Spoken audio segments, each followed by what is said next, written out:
Montclair Public Library has a new director. Meet him up next on the Giblin Report.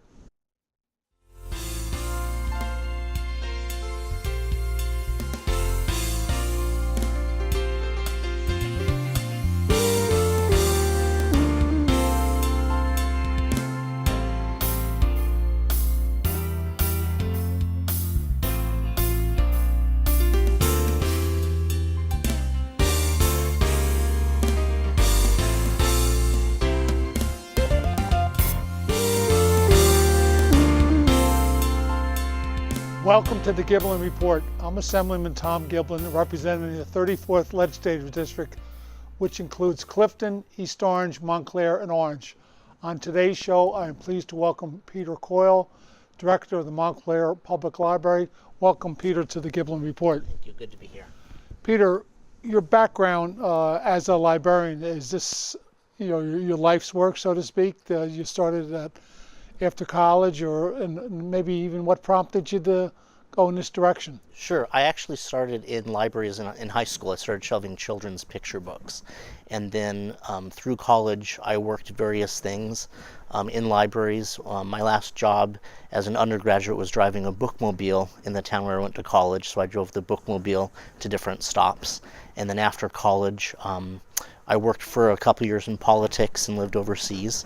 And then I came back to America and got my graduate degree and then started working in libraries professionally. And that's what I've been doing ever since. How long have you been with the Montclair Public Library? I've been there since February, the end of February. And before you came to Montclair, where were you located? Sure, I was at the Dallas Public Library. I managed the Central Library there. So that's a big transition, Dallas to Montclair. A little bit of a change, yeah. Well, there's a lot of exciting things, happening at the Montclair Public Library. I think it's a big anniversary coming up, and I'm just curious how many years and what special steps you taken to plan an adequate celebration. Sure. So we will turn 125 years. 125. Mm-hmm.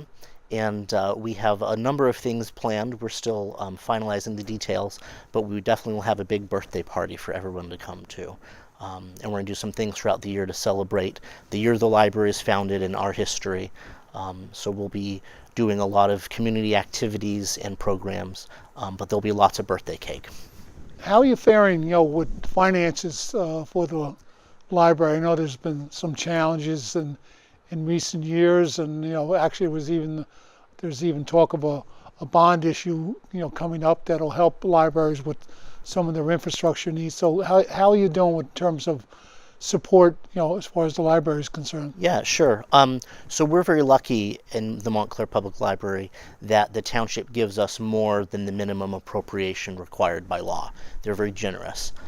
So our budget's doing pretty good. We get a little over $3 million a year. We could always use more money, but it's enough for us to do what we're doing right now. And I think that as the economy improves, I think we can get some more money. But I think for now, what the township gives us is okay. We're a well-used library, and I think that helps the community understand the need for the funding of the library. So it's a lot. I noticed that the library gets support. I think you call it the Friends of Montclair Library. That with different fundraisers and other activities to generate financial support. Yeah, we have the Library Foundation has a number of fundraisers and events that they do. They do an annual appeal in the fall and then a spring appeal, and they do some other fundraising, some grants to help support programs and various things that we do. Well, how do you measure, the library in terms of, books lent out, or do you study the traffic, so to speak, coming in? I mean, I guess you measure things by numbers, right? Yeah, and there are a lot of different things we can measure, whether it's the size of our collection, how many people come to certain programs, how many internet sessions people use. So maybe give us some hard facts. How many people have library cards with Montclair Public Library? So we have over 75% of Montclair residents have a library card. So that's a pretty high percentage. That's pretty significant. Yeah, national average is about 30%. So you're at 75? 75, yep. Yeah. The community is very supportive of the library. And what about as far as your collections are concerned? Yeah, we have about 200,000 items in our collection, and that's just what we own. We also have access to all the other libraries in Essex County that our customers can go to. They used to have like a cooperative Yeah, library there's- system, whatever they call it. Yeah, so we're part of two different organizations. One is just an affiliation of the Essex County Libraries, and then the other is a regional cooperative of 75 other libraries. You've done something in recent years, I guess. The adult school that used to be affiliated with the public school system had some financial challenges, and they eventually came under the umbrella of the library, which is, I guess, a little bit unusual. But how's that working out to your benefit? Yeah, it is very unique, and it's been a very good transition to bring them on board to be part of the library. We're able to extend the reach of our programs. We're able to offer, I think, a little bit more offerings, and it brings more people in the library. I think there's a lot of synergy between what the adult school does and what the library Well, does. you seem to have a very active adult school. I mean, We do. I received the brochure, and there's really a wide variety of classes and programs and lectures. I mean, it pretty goes from A to Z when you Yeah, say. they spend a lot of time planning and organizing those, and I think it's a good mix of variety of programs. We also are able to offer some free programs for people. We get some funding for some senior programs through Partners for Health, and we're also able to help. So we give free programs at the library for basic skills, resume writing using computers, and then people can take the class at the adult school to learn those more advanced skills. So it really is a good pathway for people to better their lives at the library. I mean, what makes the Montclair Public Library so unique? I mean, you seem to be doing such a variety of different programs. Yeah, I think it's our community. I think we have a very unique community. I think we have a very engaged community. They have a wide variety of interests. The fact that we have over 75% of the population have library cards. What would a typical community have? About 30%, and that's a high average. Other places I know only have 15 or 20%. So the fact that the community uses the library is what enables us to have this wide variety of programs, because they demand it in a good way, and we're happy to provide it. Yeah, I mean, do you just do these programs for the benefit of Montclair residents, or you can be from other towns? Other towns, all of our programs are open to anybody. There are The adult school, certainly. Yeah, the adult school's open to anybody, and our library programs are generally open. We do restrict some of the higher demand programs to Montclair library card holders, but generally any program is open to anybody who wants to attend it, or in the case of the adult school, register and take the class. What about your relationship with the public school system in Montclair? You must be pretty close, I would think. Yeah, actually, I've met with the school board president and a number of other people, and we're continuing to work on partnerships to help students and help the teachers provide the resources to the students that they need. We have a number of things that we do at the library that help students, and so we're working to strengthen those partnerships and work together to help the students. People wonder about libraries in general, where they'll be 10 or 20 years from now, because of, continuing advance in technology and the internet and things like that. What's your thinking as a person who's devoted his life in this work? Yeah, I've seen libraries change with technology. We've gone away from the old card catalog with the cards in the drawers to being automated. I think the changes have been positive. I think we're able to do a lot more work and expand our reach. But I also think what people expect of the library has changed. They expect the library to have computer classes and more technology. So it's almost like a community resource center. Oh, it definitely is. Yeah, it always has been. Yeah, but it just seems more. Yeah, it's just as technology has grown, the libraries have expanded to embrace that and continue their mission using those resources. Is financial support a barrier? I mean, like, in other words, for you to do what you need to do? It is. I think it's a realistic conversation. There's only so many pieces of the pie to go around, and when taxes revenue goes down, there have to be cuts, and that often goes to the library. But I think that, like any industry, we have to adapt to that, which is why we have things like the foundation, and we rely on donations from the community to do programs and have grants. Do we get any corporate support with the foundation? Yeah, the foundation gets a number of grants from some corporations. I know Investors Bank, their foundation, has given us some money, and there are some other corporate sponsors as well. Is there any value to somebody who doesn't like to read, with the library? I mean, like, in other words, I'm not a book reader, for example, somebody might say. So what's the library do for me? Yeah, well, if you like to listen to music, we have music. If you want to watch a movie, we have movies. If you want to listen to a book, we have books on audio, whether it's downloadable or a CD. You can take a class, you can attend a lecture. There are lots of things that we offer. We're not just books. We're information, we're entertainment, we're education. Well, if people want to know what's happening at the library, I mean, yeah, I assume you have a website. We do. Current activities. Yep, we have a website, montclairlibrary.org. We also are on Facebook and Twitter, and we have an e-newsletter that we email out once a month, and people can follow us on those channels to find out what we're doing.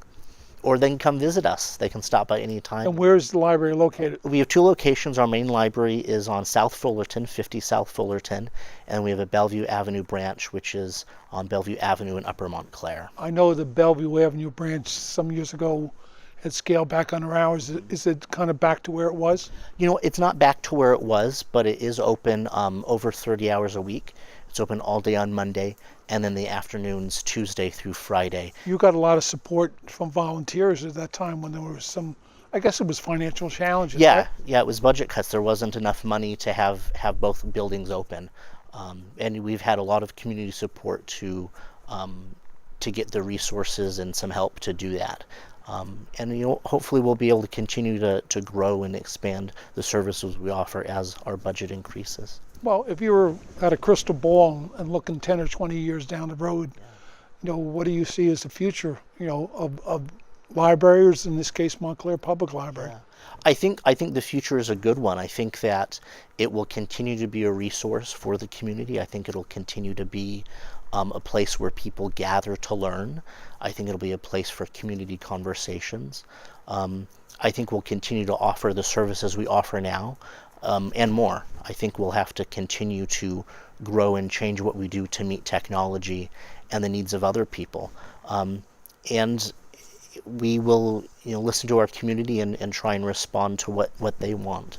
A lot of what we offer, it doesn't come from our ideas, it comes from the community and responding to their desires and what they want to learn and have at the library. Do you have an occasion to have guest lecturers throughout the year? We do. The adult school does a lot of things. We also have authors that come in. We engage community members to do different presentations. Do you have anybody in particular that might have you see that you well, we're having Maureen Dowd is going to be She's here. She's pretty pretty big. well known, yeah. And then Isabel Allende. And when is Maureen Dowd coming? Maureen Dowd is coming in October, I believe, and then Isabel Allende is in November. She should attract a lot of people. Maureen Dowd, I would. Yeah, it's already getting quite a bit of interest from the community. Yeah, you might have to go to a bigger facility. Well, we are actually, and I think it's almost full. That one will be at the Buzz Aldrin Middle School. Okay, sure. Yeah, so for the larger events, because we can only over on Bellevue Avenue. Yeah, it's next to the branch. They just renamed the school there. Yes, yeah. As far as that's concerned. Yeah. With that, but you seem to kind of run the gamut as far as ages are concerned. Youngsters, senior citizens, and everybody in between. Yeah. Pretty much with that. So as your number of patrons increased, do you find a steady increase as the years progress? I think people go in cycles of using the library. People use the library as a child with their parents bring them. They use it as a young student. Then oftentimes people stop using the library as a young adult, but then later on when they get older and have children, they come back to the library. So I think there's something at the library for everyone at every stage. And so as people move on in their life, I think they continue to use the library.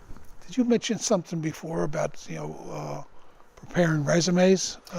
Yep, I guess that with the downturn in the economy that we witnessed a couple of years ago, did you find an increase of people wanting to come in and use the internet and other devices like that to yeah. garner jobs? Yeah, nationwide, there was a huge trend of people coming to the library to use the internet for job searching, needing help writing resumes, needing to learn how to apply for jobs online. You can't even get a job at a big box store as a greeter without using a computer to submit an application. So people that maybe haven't had that experience need to learn that, and they come to the library to get those skills. I noticed, for example, at the Bellevue Avenue library that was built with support of Andrew Carnegie. Uh-huh. It was an interesting person. He was not only a successful businessman, but one of his favorite projects was the building of libraries. I mean, would you know a little bit more about that? He built a lot of libraries during his lifetime, right? Yeah, he did. He built quite a number. I don't know the number of figures, but at one point in time, most of the libraries in America were built by either he or library associations. Yes. Yeah. That's what I thought. Speaking of infrastructure, it's important for the libraries, to have a strong physical plant. And I know there was legislation that was signed by the governor to provide for a bond issue in November of 17 for the benefit of libraries. Maybe tell a little bit to us about what that's all about. Yeah. So the legislature appropriated matching money, $125 million statewide, to be matched by municipalities. So the state library will issue the rules about that, but on the ballot is the question for the residents to vote whether or not that's money that